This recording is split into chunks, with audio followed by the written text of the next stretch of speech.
Alright guys, welcome back. We're gonna do a little clean and cook action in today's video. So I've got this beautiful 22-inch absolute hoss of a sheep's head that my buddy speared under a dock yesterday. He was nice enough to hook me up with it. And I've got a new recipe that we're gonna try on this video. So I was cooking breakfast this morning. I was doing some bacon and I had this idea, what if I crunched the bacon up super fine and put it in a panko mix and did a bacon-panko encrusted sheep's head. So that's what we're gonna try today. The other reason that I'm really excited for today's video is because I have a product here that we're gonna try out that I've been really stoked about. My dad hooked me up with this Rapala electric fillet knife for Christmas, and I haven't got a chance to use it yet. So this is a really sweet kit. Obviously it comes with the battery operated fillet knife handle. It's got 2 batteries that come with it, and then it has 2 separate blades that come with it. So we've got a longer one, which I believe is an 8-inch, and then we've got a shorter one, which looks like it's probably like a 6.5, maybe 7-inch. So I think that's the one that we're gonna use in today's video. But this is a super solid set. I've personally never used an electric fillet knife, so I'm excited to give this a try, and I think sheep's head is gonna be kind of the perfect fish to give this a go on. They're notoriously tough to fillet because their scales and their skin is just so tough, and they've got a really hardy kind of durable bone structure inside there. A lot of people have serious problems using just your standard fillet knife. I've got a lot of experience filleting these things, so I've got pretty good at it. Usually I'll use a 7-inch Victorinox. I like this a lot because it has a super flexible blade, which allows you to kind of carve around that rib cage and everything. Personally, for me, I like a good flexible blade so you can carve around that bone structure. But this particular set, the blades are actually nice and flexible, so I think that's gonna work pretty well for us. We're gonna see if we can carve this fish up. It's probably not gonna be perfect. Like I said, this is the first time using one of these things, so we're kind of just testing the waters today. Definitely not a how-to video by any means, but it should be interesting, guys. I'm excited. So essentially the way that these things work is each blade is actually a set of 2 blades. And they've got this channel in here, kind of like kitchen shears, that those slide into, and what happens is these blades work in unison, going back and forth, and they act kind of like a saw. Make sure this is on safety. This thing has a lock on this side, so you can unlock it and lock it, and that way you're safe when you're putting the blade together. And then this just pops in. It's got 2 openings on here, and those just lock into place like that. That's it.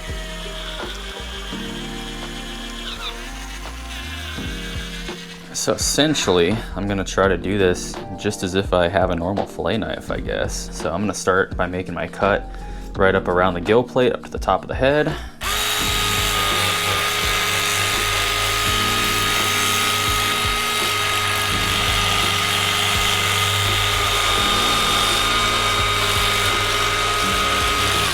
That just cuts like butter. Next step is we're gonna turn this and run down the length of the fish. Just take it real slow. Right now I'm using just the tip of that knife, like I do with a standard fillet knife, to just kind of run right down the bone structure and just kind of feel it out.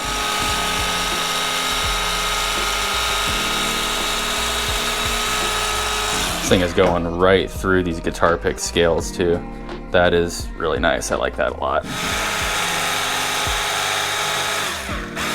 Okay, and then we'll go all the way through. Now, a mistake that I see a lot of people make is they'll go ahead and just take this entire fillet off, and then when you flip it over to do the other side, now the carcass is a lot more floppy and it doesn't cut the same, so people have a tricky time getting that second one off and end up losing a lot of meat. So me personally, what I like to do is before I continue that fillet, I like to flip it over and go ahead and make my cuts on this side and get it kind of squared out.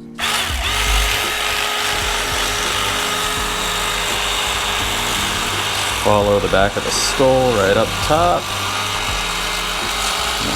Make sure we get all that head meat.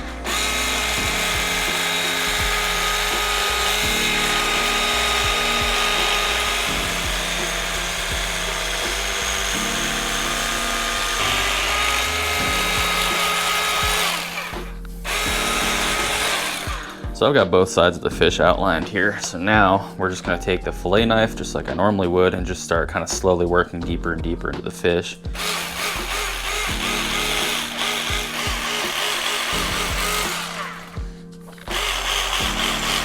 Make sure I'm putting downward pressure and bending that blade down against the bone structure. That way we get all the meats.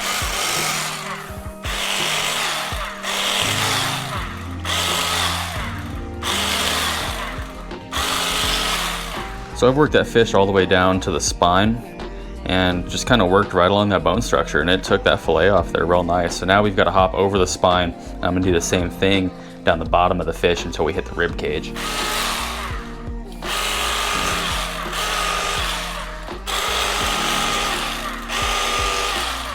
Now, one little trick that I like to do too, because you can see the fish is kind of sliding around a little bit, I actually like to take my fillet knife and just punch a hole right at the back of the fillet here, and then you can actually push your finger through that hole, and you can actually use that as a handle to finish filleting that fish without it sliding around. All right, so we've worked that fish all the way down. You can see the gut sac right there starting to open up. So this is the point where I'm gonna work just a little bit further. We should start hitting ribs. I think we've got our first one right here. And I'm just gonna start peeling that fillet right up over the ribs and meet that cut that we made at the beginning.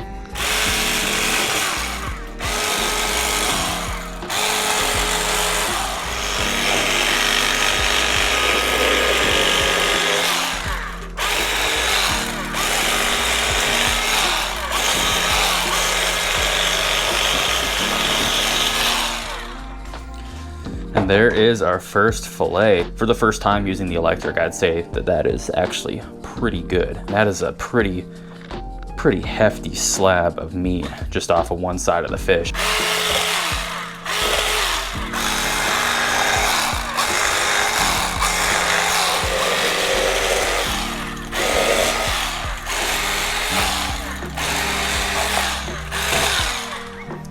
And there is fillet number 2. Now on that one, I did miss a little bit more meat down on the bottom part of the fish right here. But for the most part, it worked real good. The top of the fish looks really nice. You can see how transparent that is through there. For the first shot, I think that's pretty good. And on a fish of this size, I mean, the meat yield off of it is just insane. That is not too bad at all, man.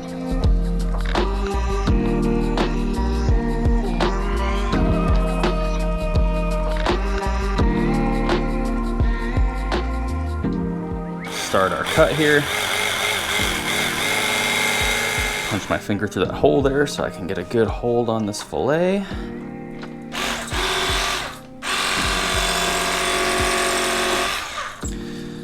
So I'm already getting a little bit more shallow than I want. This is such a big sheep's head fillet. I think maybe the larger blade might do us a little better. So this has a little blade release on the bottom that you press in, and then those just slide out. This is a pretty large size sheep's head. And usually I don't even like keeping sheep's head this big, but like I said, my buddy speared this one and asked if I wanted it, so.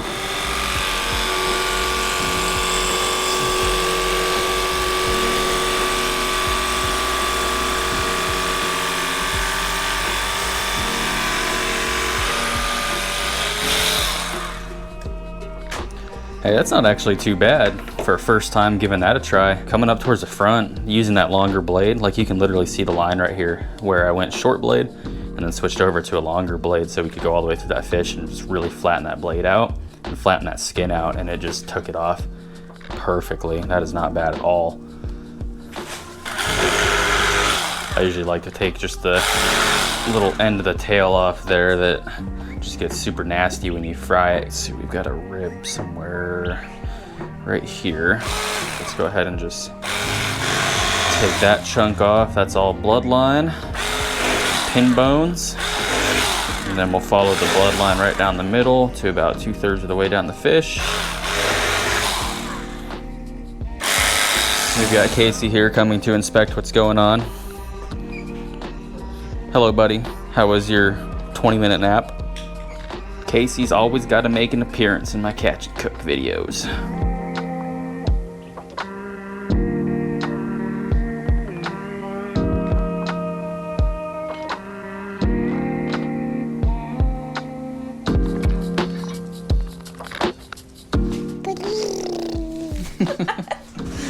Alrighty guys, so we're gonna get to the cooking portion of this. So we brought everything over to my parents' place so I can make dinner for them. I've got some bacon from this morning that I kind of diced up, but since I'm gonna be making this for 4 people now, I'm gonna need to make some more bacon. So I've got some here. We're gonna lay out on a baking sheet and get that in before everything else. I wanna put the bacon in first because I want it to have time to rest and dry out on a paper towel and get nice and crispy so we can dice it up before we're ready to put the fish on. So I purposely picked bacon that is pretty thin cut. I don't want to have to cook it for a long period of time because I'm trying to get this stuff done quick before everything else is ready to go, because we're gonna need this to bread the fish. So I've got the oven preheated to 425 degrees, which is normally a little bit high for doing bacon in the oven, but I wanna get it done relatively quick. So I turned the heat up a little bit. Should probably only take about 15 or 20 minutes, I would think, for that bacon to get crispy. First side, I've got some potatoes, so we're gonna do just some some diced up potatoes. I'll probably just bake those in the oven. And then I've got some Brussels sprouts that we're gonna do something with for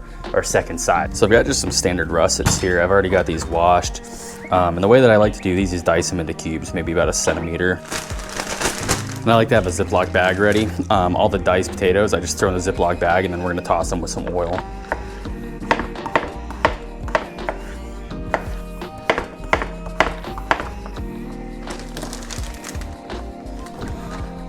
And then once I have all my diced potatoes in the bag, I like to use some olive oil. Just dump a pretty generous amount of that in. And then the spices that I typically use are some Tony's, a little bit of Cajun seasoning. Got some garlic powder, onion powder, and we're gonna put some smoked paprika. And then I don't usually like to add any more salt to this because that Cajun seasoning is pretty salty by itself, but I do like to add a little bit of pepper here. Close that bag and then give it a toss.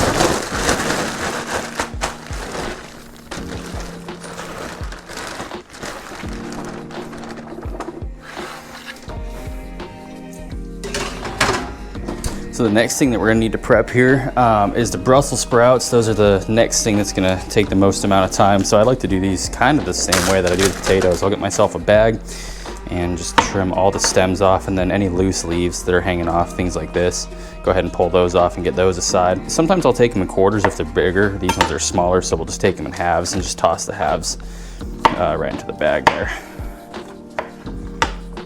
And I like to do the same thing as I did with the potatoes. So I'm gonna put some olive oil in there. Now I'm not gonna do the Creole seasoning on these ones, so I am gonna put some sea salt, do some black pepper, and then we're gonna do a little bit of onion powder, a little bit of garlic powder here, and then I am gonna do a little bit of smoked paprika on these as well. Check on our bacon, and it looks like our bacon is just about done here.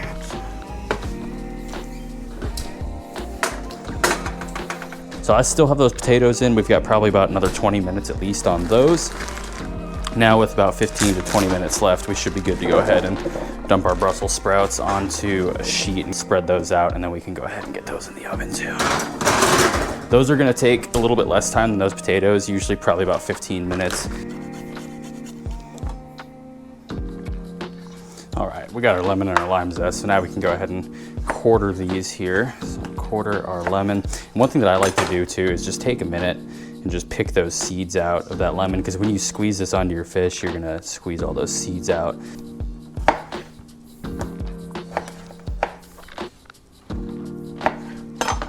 The next thing we need to do here is make our sauce. We'll get a bunch of that mayo in. I don't measure any of this, I just season it up and taste it along the way. All right, so we're gonna do our zest that we got off that lemon and lime. I've just got those mixed together, so we're gonna dump it all in there. Now, in addition to the zest, I do like to add some extra, so I'm gonna sacrifice one of our lemon wedges and one of our lime wedges here.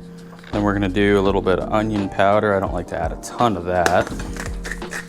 Do some salt, not too much of that because that Cajun seasoning does have a bunch of salt in it. Do some fresh black pepper. We're gonna do some of that Cajun seasoning, some smoked paprika, and instead of using that garlic powder, I'm actually gonna use some of this minced garlic, or as it's called, jarlic. And then we're gonna add a couple of these kosher dill pickles. And probably I'm only gonna need one of these. This isn't really a huge batch of this tartar sauce. So I like to slice these lengthwise into planks.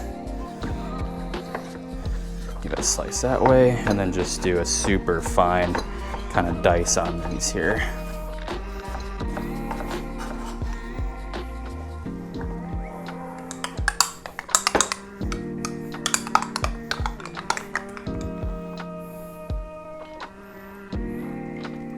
So we're gonna get that oil preheating now. We're probably about 10 minutes out from the sides being done. So while that oil's heating up, this bacon should be plenty crisped up and cooled down now. So we'll go ahead and get this all diced up here and add it to the bag of bacon we've already got.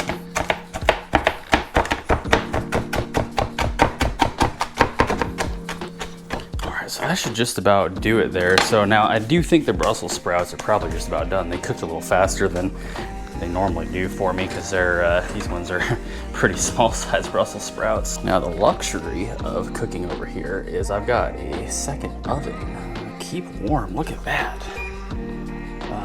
150. So we can put these Brussels sprouts in that second oven on a keep warm. I like to add a little bit of feta, and in this case, I don't know if we have any of that, but we do have some gorgonzola, which is kind of similar, sorta.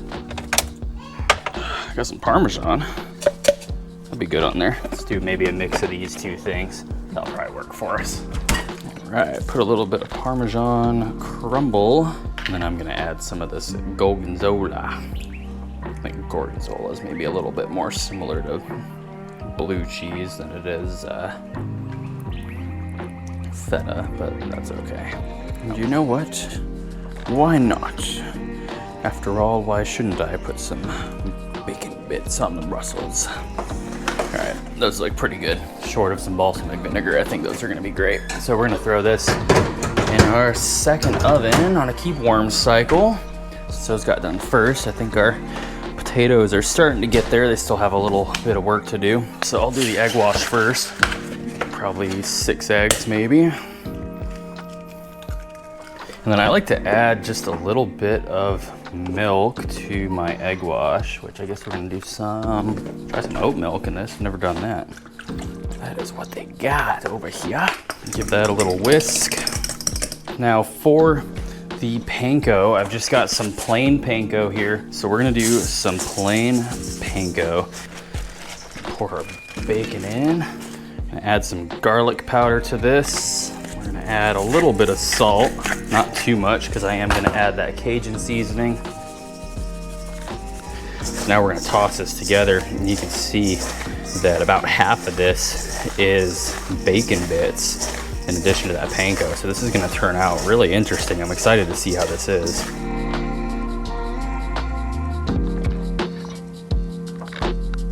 So we're gonna try something a little bit different that I haven't tried before. To complement that bacon, we're gonna do a brown sugar bourbon seasoning on this fish. Pack all that in. And we're gonna add some black pepper, and then we're gonna run some smoked paprika over the top of this. Give these a flip, and we're gonna season this side as well.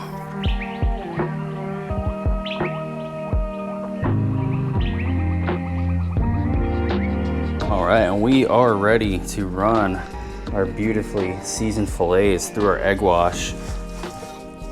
All right, and then we're gonna make sure that we roll this fish all through this panko and bacon mix, get it all seasoned up so it gets nice and crispy when we get it in the pan. Make sure we get a good amount of that bacon on there. That's kind of the whole point of this thing in the first place.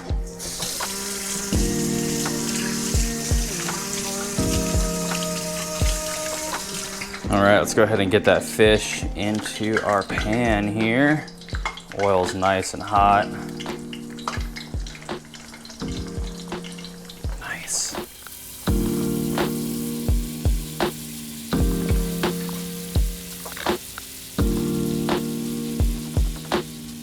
All right, and meanwhile, our potatoes just finished. Great timing on that. So we're gonna get those out, throw those in the keep warm.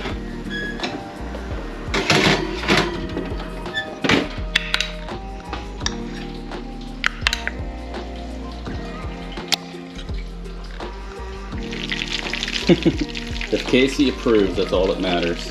All right, and there we go. Beautiful, crispy bacon panko crusted sheep's head. Hey man,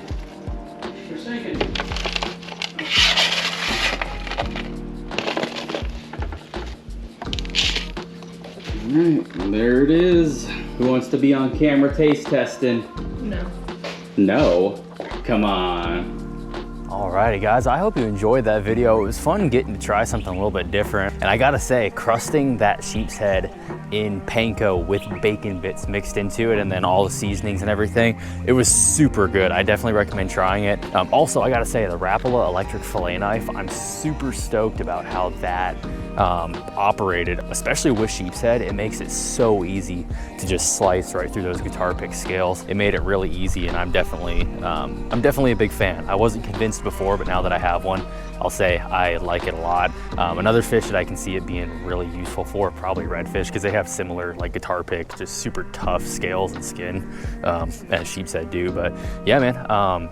Awesome fillet knife, awesome recipe. Hope you guys enjoyed watching the video. Just something a little bit different. I'm trying to kind of change it up a little bit, just get some content out. I've got a lot more content coming your way. I've got like 4 videos that I'm working on right now, so just stay tuned. Keep checking back. I should have probably at least like 2 or 3 videos out within the next couple weeks. So it should be awesome, guys. Thanks again for watching. Hope you enjoyed, and I look forward to seeing you on the next video.